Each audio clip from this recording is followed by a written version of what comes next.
about you, but when I was a child, I was put in a special needs group. And so I ended up with those, you know, back in the day when the school reports were kind of must try harder, lazy, doesn't apply herself, slightly stupid. So I ended up with a bit of a chip on my shoulder. I'd like to say it's a French fry now because I've been working on myself, but before it was like it was almost like an entire potato, more like a jacket potato that had been deep fat fried. And so I had this real kind of chip on my shoulder that if anyone ever spoke to me like I was stupid, it wasn't how I reacted in that moment, but it was all of the past traumas that took me to that moment that would catalogue in my reaction. And you know when you talk about rose-coloured spectacles? Well, you can also have the opposite of that in the way in which you see the world based on a story that you have about yourself. And the story that you have about yourself is your identity. So my identity was, I'll show you. You don't get to speak to me like that. Me, me, me, me. High-heeled shoes. Me.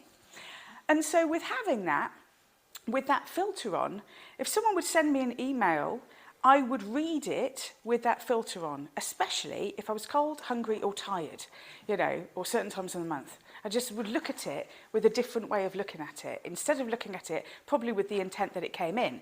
Fast-moving person, very busy, hasn't got time for, hi, how are you? Go straight in with the have you done, and I'm taking it as a, why, do you think I haven't done it? Of course I've done it. How do you treating me like I'm stupid? Massive reaction. And then if I'm not careful, send. So sometimes you need to kind of go and have a cup of tea or a little calm down and not send the email because we just get this kind of frostiness.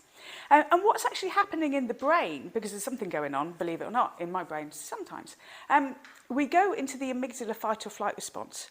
So they actually call it the 4 Fs, which is your fight, food,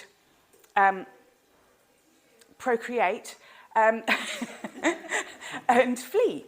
So it was fornicate. I don't know what you thought it was. I have no idea what that is. And this is where the baby boom came from after the war, in case you're wondering. That's exactly what happened. It's trauma, yeah. And so what happens is when we go into the amygdala and we have like chemicals like cortisol in our brain and things like that, we're not in the prefrontal cortex, which is where our smart bit is. So we literally are not thinking straight. So you know when you go, oh, I wasn't myself, you actually weren't yourself. And in actual fact, we have different voices in our head, which in young psychology is known as archetypes. So we might have an inner pleaser, or a critic, or a controller, or any of these kind of characters. I have not, I mean, if you work in a council, you absolutely, it's true. But the lady over the back was nodding very quick, so you're not alone, you are among friends.